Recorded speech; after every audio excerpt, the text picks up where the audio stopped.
Metaphysical चीजें हैं, एक है फिजिकल और एक है मेटाफिजिकल। जो हमारा आज का विज्ञान है ना, आज का जो साइंस है वो फिजिक्स है, मेटाफिजिक्स नहीं है। बिल्कुल। जो हमारा वैदिक विज्ञान था वो फिजिक्स और मेटाफिजिक्स दोनों का कॉम्बिनेशन था, तो वो संपूर्ण विज्ञान था, ये अधूरा विज्ञान है। जैसे मोहन साहब ने क्या कहा कि जब हम सांस लेते हैं केवल ऑक्सीजन नहीं, उसमें लाइफ फोर्स एनर्जी लेते हैं जी। तो ऑक्सीजन तो हम मेजर कर सकते हैं एयर के अंदर कितनी है, दिख रही है बिल्कुल। लेकिन मेटाफिजिक्स में लाइफ फोर्स एनर्जी कितनी जा रही है।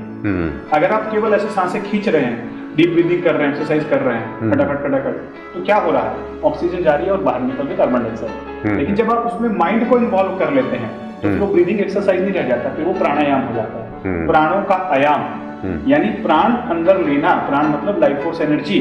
तो अगर आप केवल जिम में जाकर से ये ब्रीदिंग कर रहे हैं तो ये केवल ऑक्सीजन का और कार्बन डाइऑक्साइड का एक्सचेंज हुआ। लेकिन योग के अंदर ब्रीदिंग एक्सरसाइज नहीं करवाई जाती, उसे प्राणायाम कहते हैं। प्राणायाम का इंग्लिश में मतलब ब्रीदिंग एक्सरसाइज नहीं है, वहां प्राणों को अंदर ले जाना सिखाया जाता है माइंड के द्वारा, ये मेटाफिजिकल है। इसी प्रकार से अगर हम ये राइट और लेफ्ट नॉस्ट्रिल की देखें तो यहाँ से ऑक्सीजन जा रही है, यहाँ से भी ऑक्सीजन जा रही है, ये फिजिकल पार्ट है। लेकिन मेटाफिजिकल में जाएंगे तो किस प्रकार के प्राणायाम से, अगर आप चंद्र नाड़ी को एक्टिवेट कर रहे हैं तो बॉडी के अंदर शीतलता आ जाएगी, कूल डाउन हो जाएगा। अगर आप प्राणायाम के द्वारा अपनी पिंगला नाड़ी को एक्टिवेट कर दे रहे हैं तो गर्मी आ जाएगी। यानी अलग अलग प्राणायाम से अलग अलग प्रकार की बॉडी की फिजियोलॉजी चेंज की जा सकती है। ठंडी लग रही है तो गर्मी, गर्मी लग रही है तो ठंडा, डिपेंड करता है कि बॉडी के अंदर क्या प्रोड्यूस करना है। यानी हमारा जो वैदिक विज्ञान था, योगिक विज्ञान था, वो इतना एडवांस था कि वो बॉडी की फिजियोलॉजी को आपके ब्रेथ मूवमेंट के साथ, लाइफ फोर्स एनर्जी के साथ और मेटाफिजिकल चीजों को इन्वॉल्व करके पूरा ठीक कर सकता था।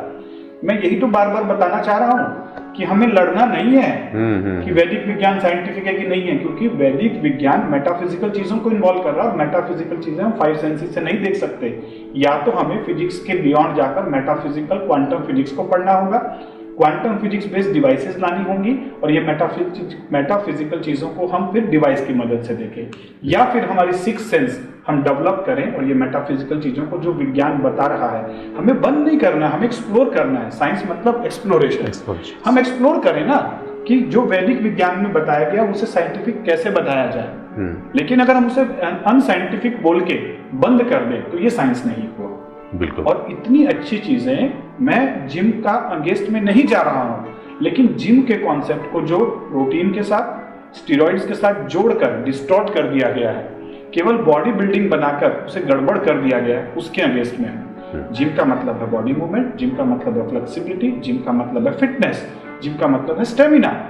लेकिन मसल को आर्टिफिशियल वे में बड़ा बना देना, स्टेरॉइड खिला देना, प्रोटीन दे देना, ये हानिकारक हो सकता है। इसलिए सभी डॉक्टर्स इन चीजों को सिरे से नकार देते हैं। अगर आपको प्रोटीन लेने हैं, स्टेरॉइड्स लेने हैं, तो पहले आप अपने मेडिकल डॉक्टर से समझिए, they are the expert of physical body. लेकिन अगर आप फिजिकल बॉडी के बियॉन्ड कंप्लीट हेल्थ चाहते हैं, यानी माइंड, इमोशंस, इंटेलेक्ट, इन सबको भी समझना चाहते हैं, लाइफ फोर्स एनर्जी को समझना चाहते हैं, तो वो जिम से समझ नहीं आएगा। उसके लिए आपको हमारे वैदिक विज्ञान में जाना होगा, तभी आप कंप्लीटली हेल्थ रह पाएंगे। चाहे उसे WHO के हिसाब से समझे, चाहे आयुर्वेद के हिसाब से समझे, चाहे योग के हिसाब से समझे, डेफिनेशन हेल्थ की वही रहेगी, संपूर्ण स्वास्थ्य।